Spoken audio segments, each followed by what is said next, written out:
IMSA community.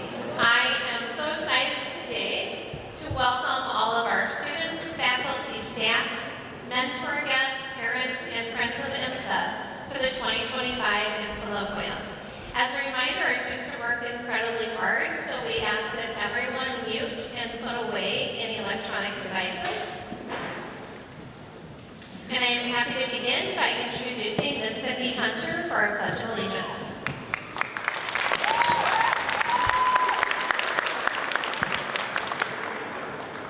Please rise for the Pledge of Allegiance.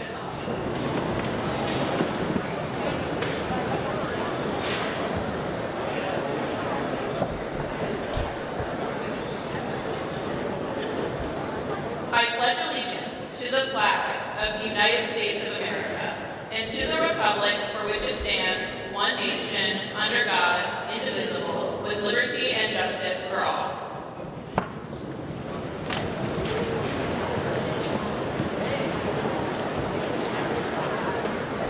Morning, IMSA! And welcome to my favorite day of the entire school year. Welcome to IMSAloquium!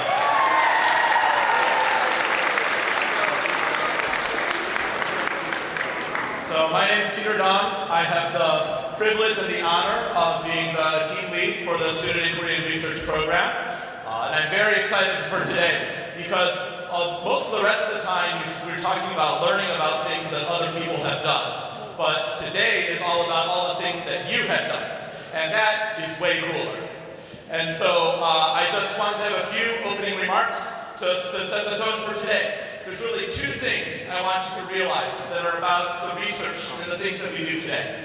So the first thing I want you to realize is that behind everything that happens is a whole bunch of other people who made it happen. And those of you who are in labs or businesses who are doing the research and the work during this year, a lot of you were part of that. So behind all the people who make the big discoveries are a legion of researchers who have to sit there pipetting 1,000 things a day to make sure that things happen. And the people who have to set up the chairs for the things, the people who have to keep the labs clean so nothing gets contaminated, the people who have to run all the maintenance things in the lab. A lot of things happen. And so today we're going to do this thing that when you're in the audience, it's always kind of boring. I'm going to do this thing where I'm going to say a bunch of names that you don't know and tell you to applaud for them. And you're like, why do we bother going through this? But you see, when you're on the other end of this thing, trying to organize a day like IMSAloquium, you realize that there are so many ways in which this entire day could be a terrible and abject failure. And the reason it's not is because there are so many people who work really hard to make this happen. I feel like we have the impression that, like, I don't know, Dr. Glazer pushes a button and like all the bleachers come out and the chairs fall down from the ceiling and everything's ready to go. But actually, every chair you're sitting in was placed there by a person, right? Every detail of the day has been worked on by someone whose job it is to make this day go smoothly. And because of that, the day is going smoothly. So I want to recognize them because they don't usually get recognized for the work they do. And it starts at the top from the administrative support for people you know, like Dr. Glazer, Dr. Rowley, Dr. Gazak, Dr. White, Dr. Berger. But a lot of the work has been done by people you might not know, but there's some names that you should know. Chris Cornsey, Pete Dorger, Dottie Kretsch are the people have done a whole lot of work making this work. Bill McGrail and Lori in the ITMC, and the whole team in the IT department, especially Ralph Flickinger, have put in a lot to make this thing happen. And I also want to mention, of course, the teams that have been running this all year, especially Sue Fricano and Steve Goldblatt in Into, and also the rest of the SIR team, Andrew Reif and Dr. Mohan, Dr. Trim, Dr. Kine, Dr. Smith, and Dr. Thurmond, who have been working this whole time to make this possible. So if we give a hand for all these people, I'd really appreciate it.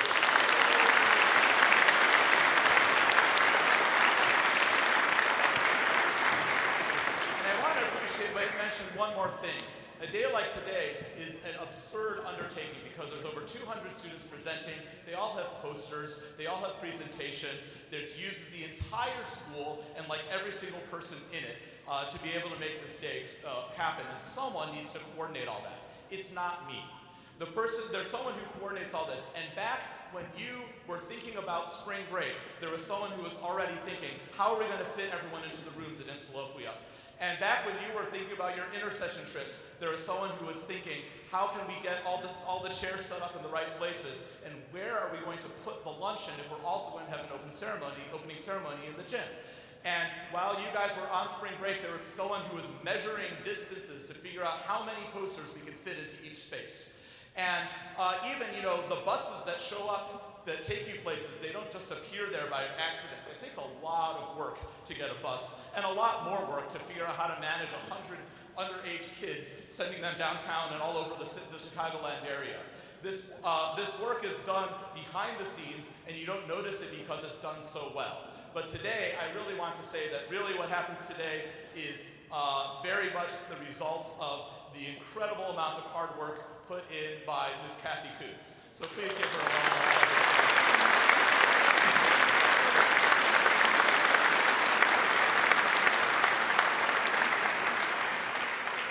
And when you see Ms. Coots around, you should say thank you, because everything that's happening today is because she made it happen. So that was one thing, to realize that behind every great discovery, there's a lot of work that goes behind it. And when you're on the back end of it, you realize that it's important to be thankful for all that, grateful for all that work that happened. Then the other thing to realize about today is you're going to go see some stuff today. And I can guarantee a whole bunch of it you won't understand. Because we mixed up the sessions, you're almost guaranteed to see something in a field that you're not interested in. And it's easy to have the idea, oh, I like chemistry, so I don't want to listen to this biology talk. Oh, I'm into physics. This is like a history talk. That's not really for me. But actually, everything here shows that there is someone working on really interesting aspects of the world of life that you can learn about. And so I encourage you, don't just say, this is one of those bio talks, I can't even pronounce half the words in the title. Listen and see if you can figure out what's going on. It's fascinating to see what's going on. As a case in point, I am a particle physicist, and I know nothing about medicine. And I know particularly nothing about the skin.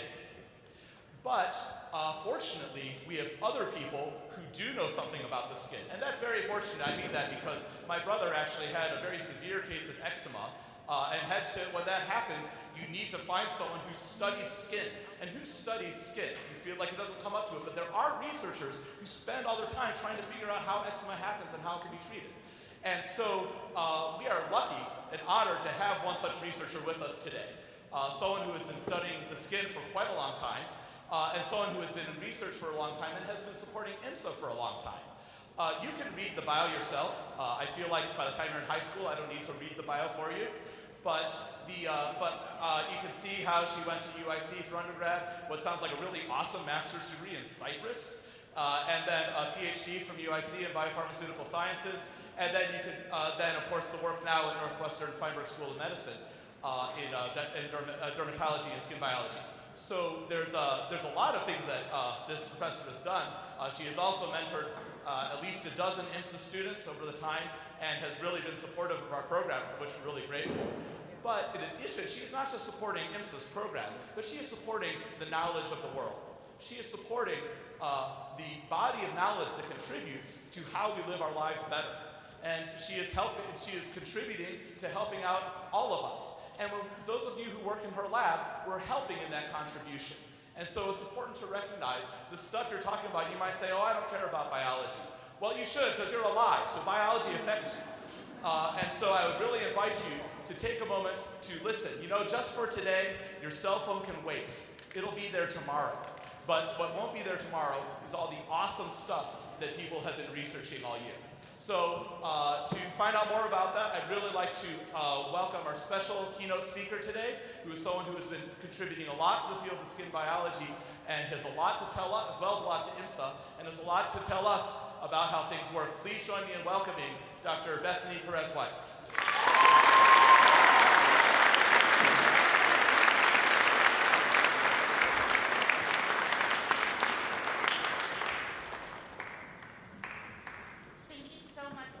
Thank you so much for the kind introduction.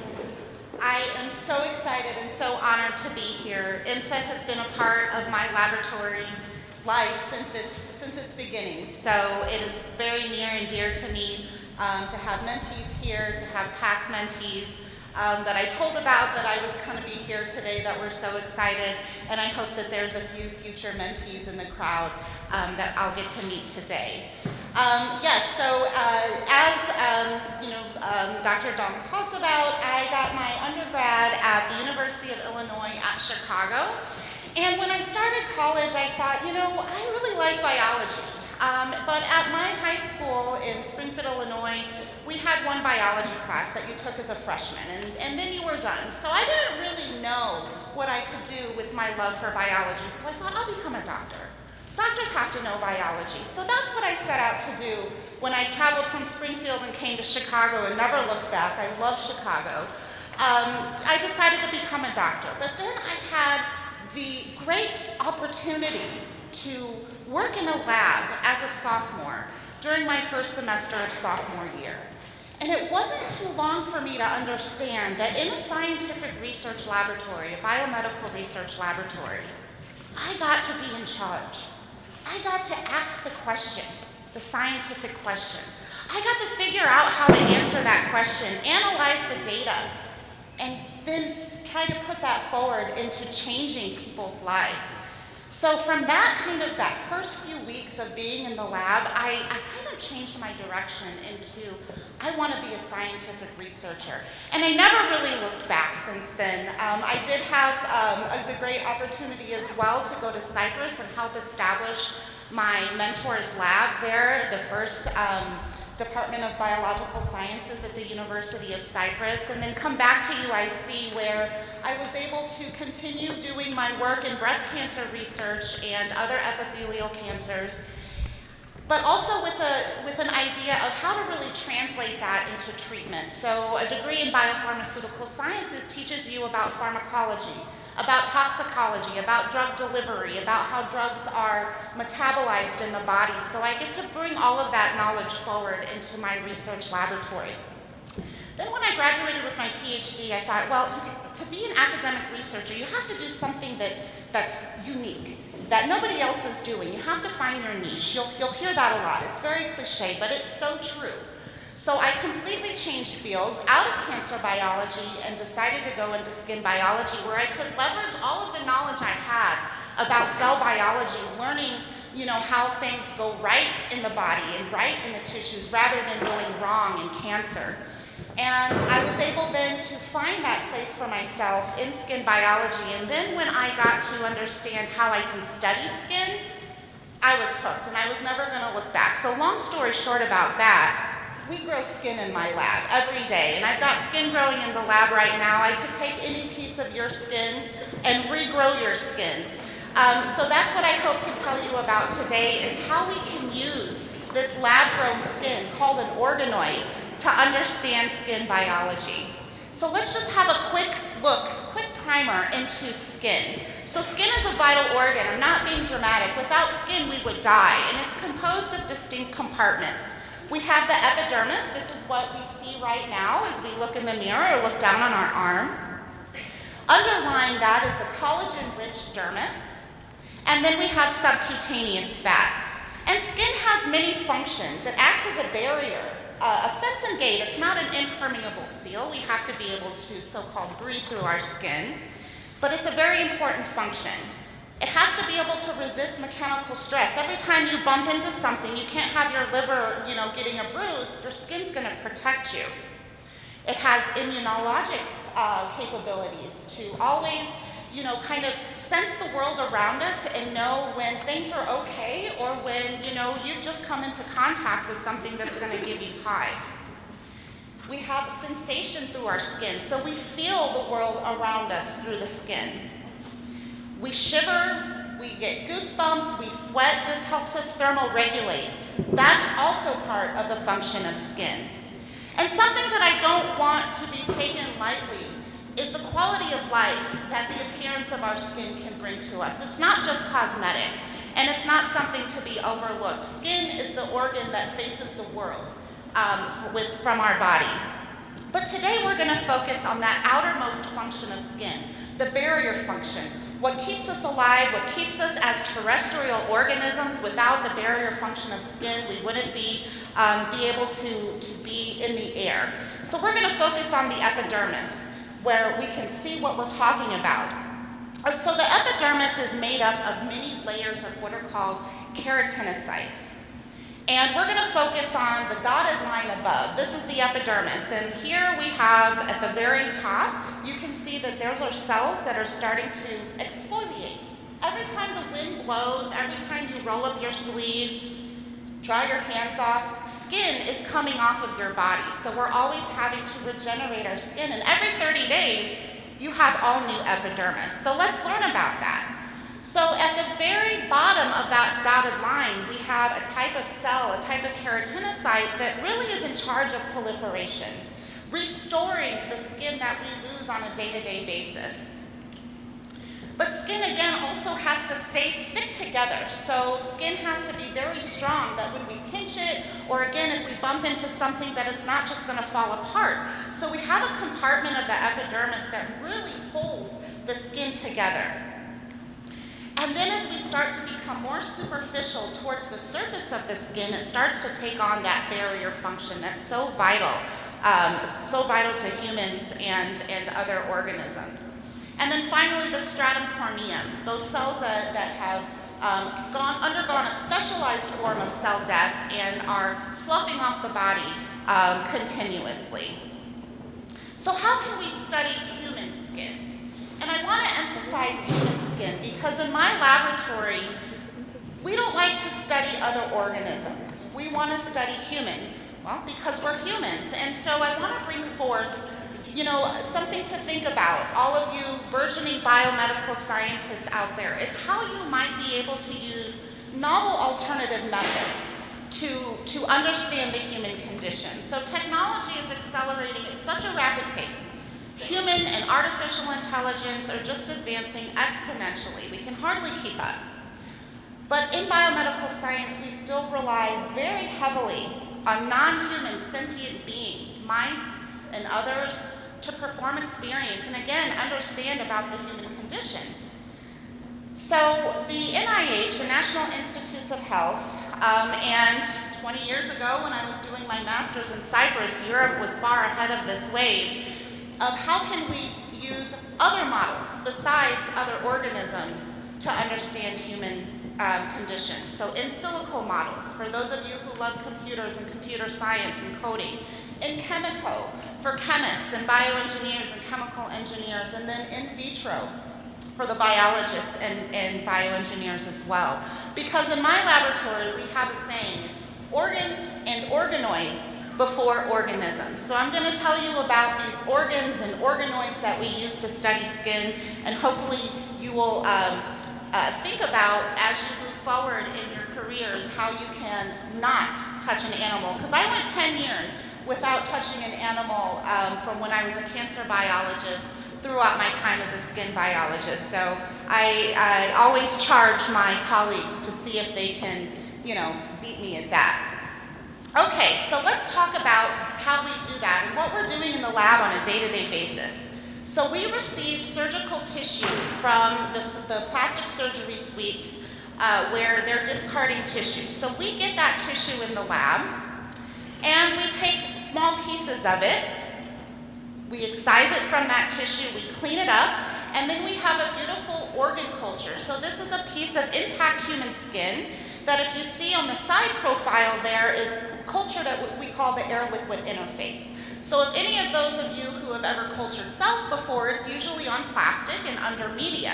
But our skin is exposed to air, so we need to recapitulate that same type of environment in the lab. So that's what we call an organ culture, because it is the actual organ right from the organism. We also have what are called organoids, where we can take, again, this discarded tissue, whether it's from adult or neonatal consented tissue. We isolate those keratinocytes. So we talked about keratinocytes that are part of the epidermis. So we isolate those, and we can grow those on plastic, just as you would most types of cells. But what's very unique about keratinocytes, because they make the epidermis, is that we can layer the keratinocytes onto a collagen hydrogel. So a bioengineered scaffold, a bioengineered substrate that is embedded with fibroblasts, and then we expose them to air. Never in my life, until I started in a skin biology lab, would I have ever thought to expose cells to air. They just die. I see some smiles and some nods, like, yeah, those would die, but not primary keratinocytes. This change in environment alone, we don't have to do anything else, causes the cells to stratify and reform all the layers of the epidermis, the basal layer, the stratum spinosum, the granular layer, and the cornified layer, so that we have something that is very much like human skin, like human epidermis. So this is what we're doing on a day-to-day basis in my lab to understand about skin development, because we can look at how this skin develops over several days. And so we can use these to understand several different types of skin conditions. So how many of you have ever had a pimple? I know I have. A paper cut? Oh yeah. Gotten it too close to some poison ivy and gotten a rash. Oof, really, really uncomfortable, right? So all of us have had some issue with our skin, and that has a lot to do with a breakdown of the barrier. But you would be really surprised if I told you that some of the most devastating skin conditions cause death before the age of 20. Yeah. So we really need to understand how skin becomes a tissue that protects us and keeps us alive. So what can we study with these organ and organoid cultures? Genetic skin diseases, inflammatory skin disorders. We've already mentioned atopic dermatitis, eczema. I will be talking about that today. Environmental agents. If you go to my students' posters, we're really starting to want to understand how environmental agents interact with skin and can cause health issues. And then something that is really kind of a black box is wound healing. So let's kind of explore a little bit about these different organoids and organ cultures and how we can study each of these. So we can take cells, we can take a sample of skin from a patient, and we can grow them up and we can put them into the organoid and we can recapitulate the clinical pathology. So this is what it would look like if we were to take a biopsy of the patient and look at it under the microscope, but we can grow it in the lab. So these are a perfect model for drug development, to understand if there's any therapies that would cause this skin to come back towards a non-diseased phenotype.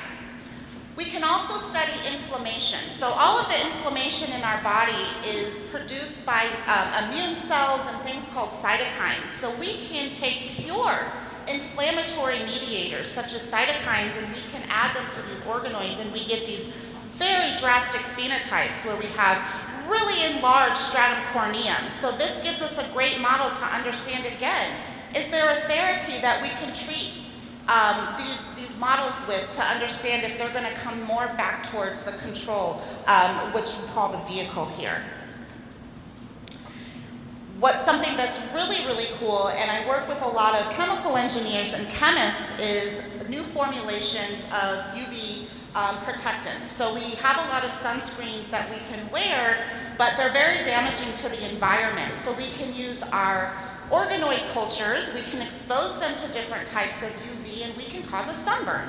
So you see from the gross morphology that there's wrinkling of that skin tissue, just as you would expect, over repeated exposure of the human to UV, as well as this sunburn type of look to the tissue. We can take our organ cultures as well. So on the top is the non-exposed, and if you see that nice granular layer, those purple dots towards the top, that we maintain those, but in the sun exposed, we're losing all that. And so this skin is basically dead, and that's why the skin peels off when you get a really bad sunburn.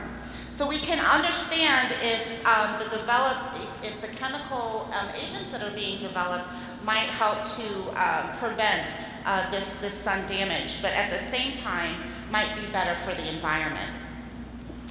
And then finally, wound healing. We have a great wound healing model where we can grow our organoids so they have all those layers of the epidermis, and then we make a wound. We basically just cut a piece of it out.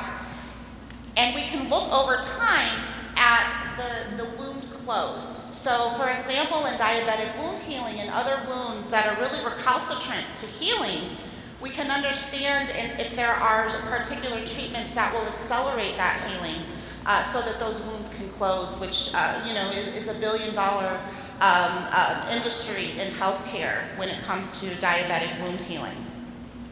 So this is how we can study skin, okay? Because epidermal development is a complex process. These keratinocytes, they really undergo a lot of changes to ultimately get to the very surface of our skin so that they can perform that barrier function. And that's what my lab is really focused on. And we want to understand what are those molecular switches that drive the cell behavior and maintain the barrier. Because if we understand those molecular switches, then we've identified a potential target that we can use as a therapy, that we can develop a drug against, that we can work with the chemical engineers and the chemists to understand if there's something that we can treat with. So the take-home, one of the take-homes today is that these culture models, these organ and organoid culture models, they really provide extensive opportunities to reduce reliance on animal models to study skin biology and disease. And it's not only the tissue, the skin tissue, the liver, the brain, there are organoids and organ cultures from the heart, from all over the body. And how can these be leveraged? Because I truly believe that we can use these patient cells and tissue. We can use them in some sort of pathway analysis and discovery, but that our organoid and organ cultures really are a critical hub in understanding the biology underlying disease that we need to know before we can move forward through 20 years of drug discovery and billions of dollars of drug development so that we can actually get to new treatments for the patients. So I charge you to always think about organs and organoids before organisms as you're developing your scientific careers. And I want to thank all of my past and present lab members, and also just leave with one of my favorite quotes from Gwendolyn Brooks, Chicago poet. "We are each other's harvest, we honor each other's business. We are each other's magnitude and bond." This is what drives me. The most fulfilling part of my career is being able to mentor you young trainees, you students who are going to make the new discoveries and cure the world of disease. So thank you so much for what you do.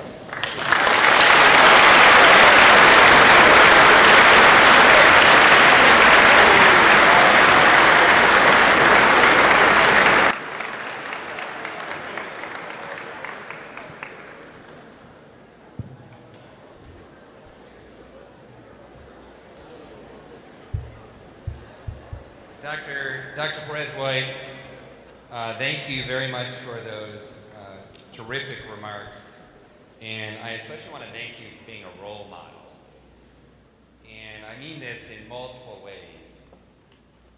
See, not only are we excited and proud of the work that you've done and the importance of it, but we're also so appreciative of the approach that you have taken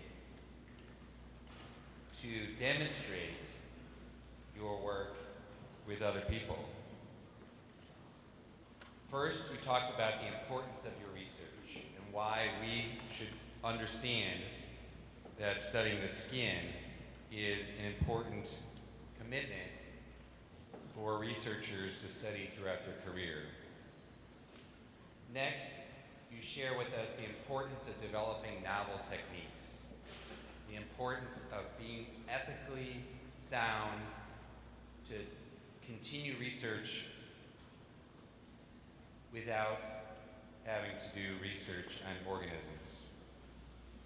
Third, you helped us understand the nature of your work and also the interconnectedness of science. You referenced the importance of other disciplines, physics and chemistry, and not only developing your own understanding of other disciplines, but the importance of connecting with other scientists to strengthen your work.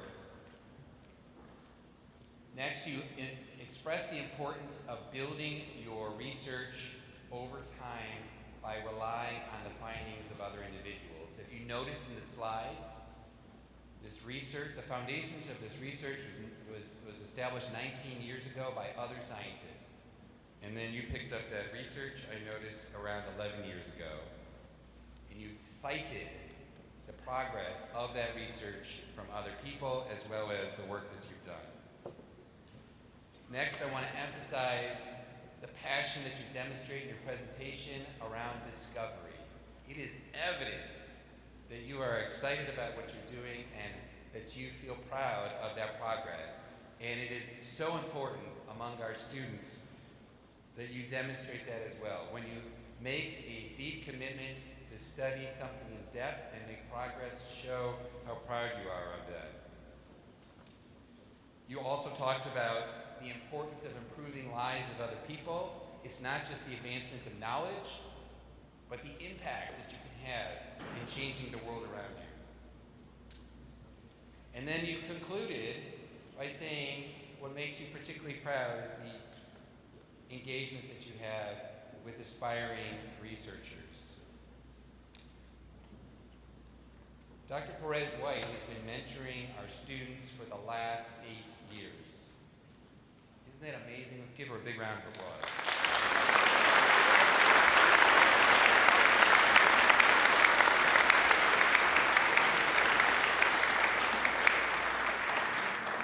Researchers are not getting paid extra to do this. They do this out of their goodwill because they believe in the future advancement of their work on the basis of inspiring you to take the next step.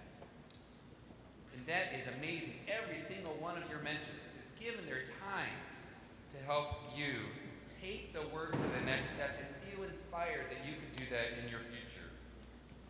I'm so appreciative of what you've done. Students, I'd just like to close out to emphasize that IMSAloquium is an incredibly important day for our institution. It highlights your commitment to extend learning beyond the classroom, where you have taken the courage and persistence to reveal answers to questions that previously did not have known answers. Today is a day where we feel inspired, where you demonstrate what's possible at IMSA and also what you dream about. I'd like to recognize those students, so if you are presenting today, please take a moment to stand so we can acknowledge your efforts.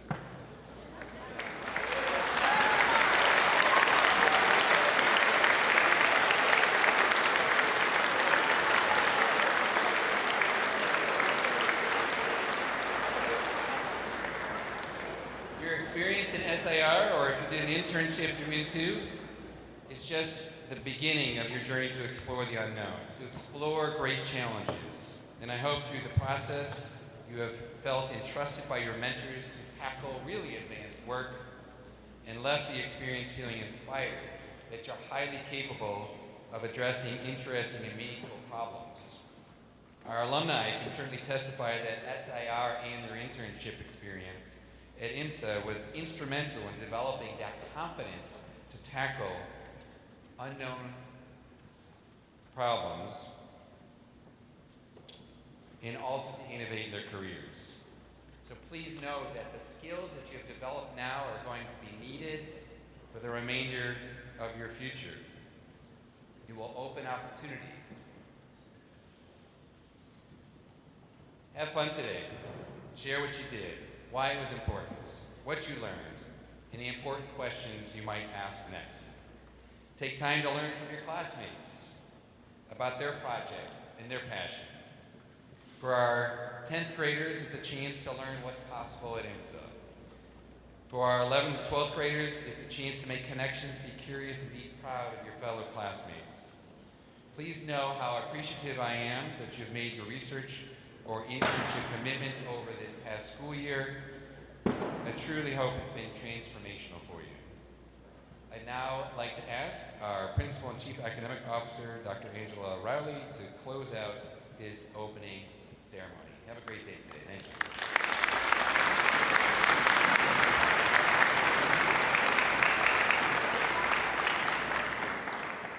Good morning once again. A huge thank you, Dr. Perez-White, as well as